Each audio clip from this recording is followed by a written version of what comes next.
अरे हरियाणा गंगा गोदावरी मथुरा काशी चारों तीर्थ धाम जाए की जरूरत नहीं है। अगर छत्तीसगढ़ में तभी तो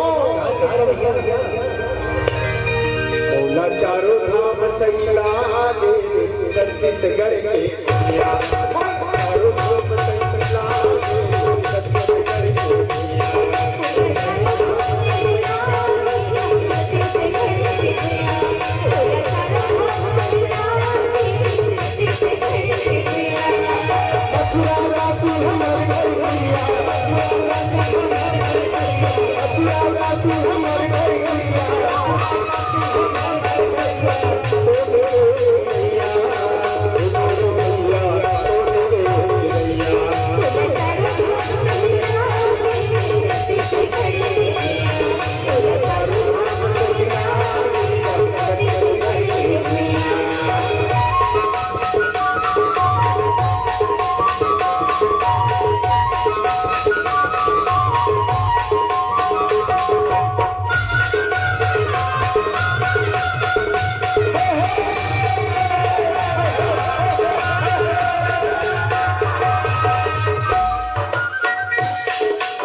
बता ना भैया। और बताओ तो लाग कैसे लगे हमारे छत्तीसगढ़ के भैया का काम लिखेगा क्या कहते भैया?